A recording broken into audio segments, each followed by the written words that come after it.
Are you under stress?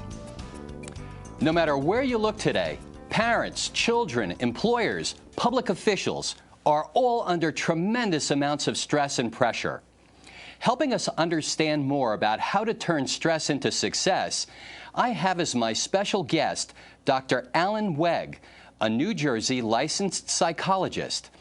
He is founder and director of Stress and Anxiety Services of New Jersey, an independent practice in East Brunswick, specializing in individual as well as group cognitive behavioral treatment of anxiety disorders and body-focused repetitive behaviors, such as compulsive hair pulling or skin picking in children, adolescents, and adults. Over 75% of clients in his practice present with a primary diagnosis of obsessive-compulsive disorder.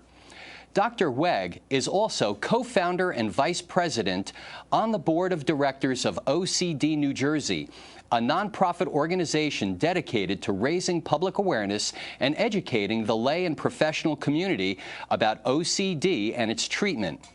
In addition, he has been a field clinical supervisor for graduate students at the Graduate School of Applied and Professional Psychology at Rutgers University since 1991.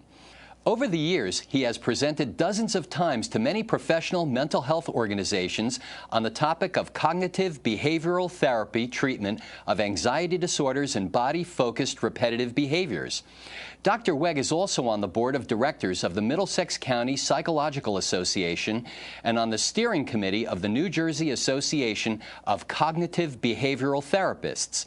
He has received certifications both from the Trichotillomania Learning Center as well as the International OCD Foundation's Behavioral Therapy Training Institute.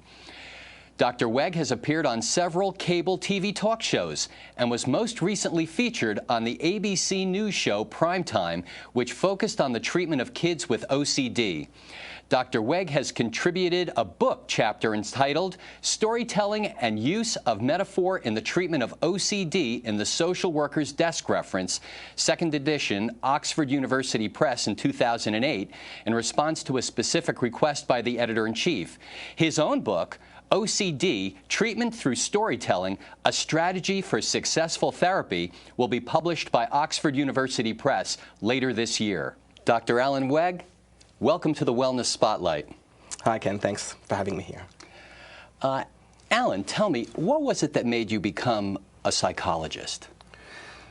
I think I'm one of the few people that can say that I've wanted to be a psychologist ever since I was a young adolescent. I had friends who were struggling with things like depression, and I found myself being very empathic, and people were just drawn to speaking to me about some of their difficulties, and I found it very gratifying, and it kind of went from there. And could you tell us the difference between being a psychologist and being a psychiatrist? Okay. Well, they're really very different. Psychiatrist is a medical doctor, a physician, who specializes in psychiatric conditions, mental illnesses, in the same way that a cardiologist would specialize in heart conditions. A psychologist is not a medical professional, but is trained as a therapist. And could you tell us a little bit about where you studied? Well, I got my doctorate from Rutgers University, right around the corner here. But I got my master's degree up in Fairleigh Dickinson in Madison, and my undergraduate degree at Cortland State University, which is a SUNY school in upstate New York.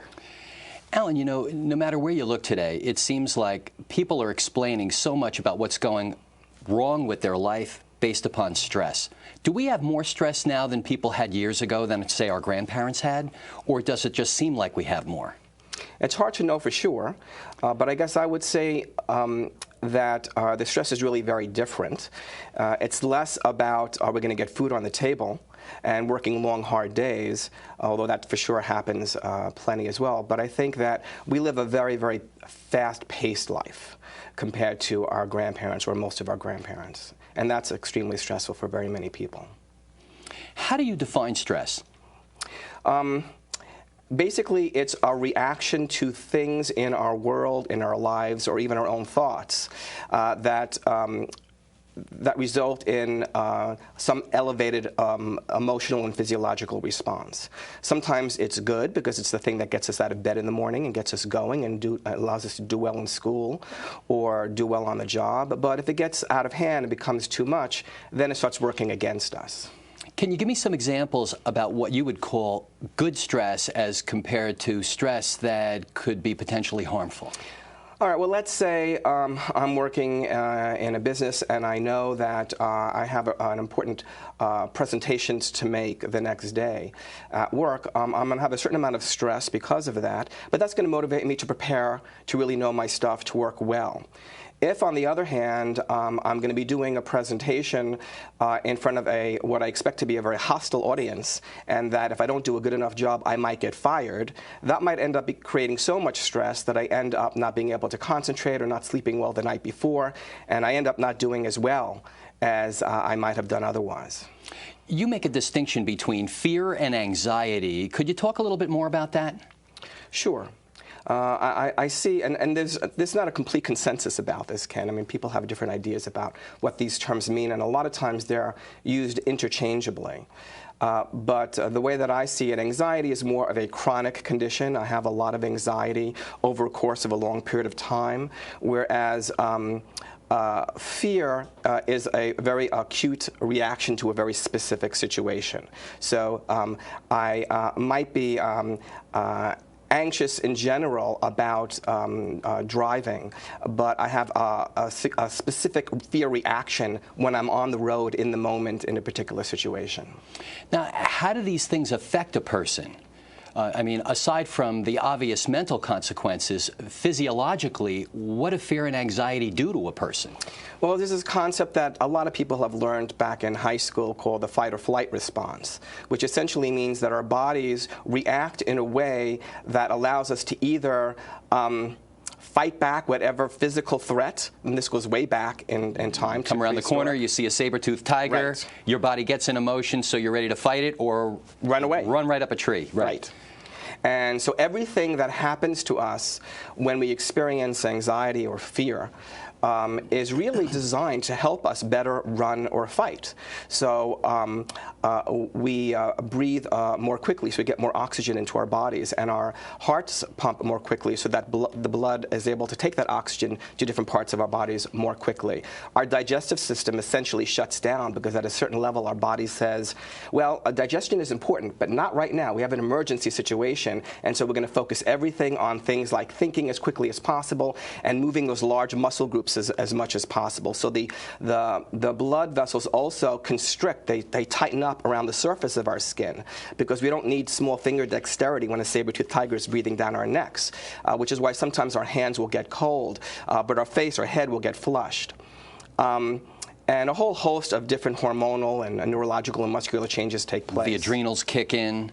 Right, the pupils dilate so that you can see, but the hearing becomes more acute.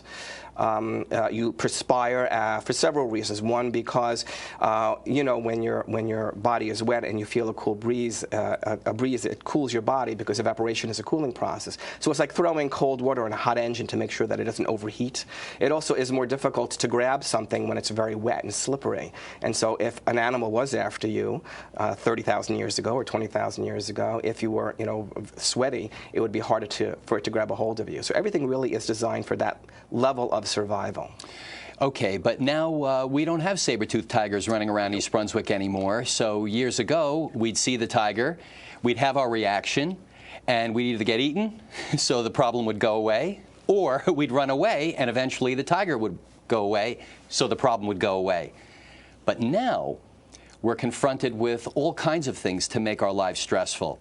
We are concerned about being able to make ends meet in the economy. We see the fluctuations in the stock market and wonder whether or not our retirement is going to be there.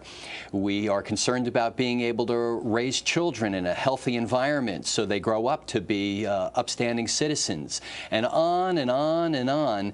So it seems like the fear may have a tendency of not going away, you know, or the anxiety may not go away. What's the long-term effect of this?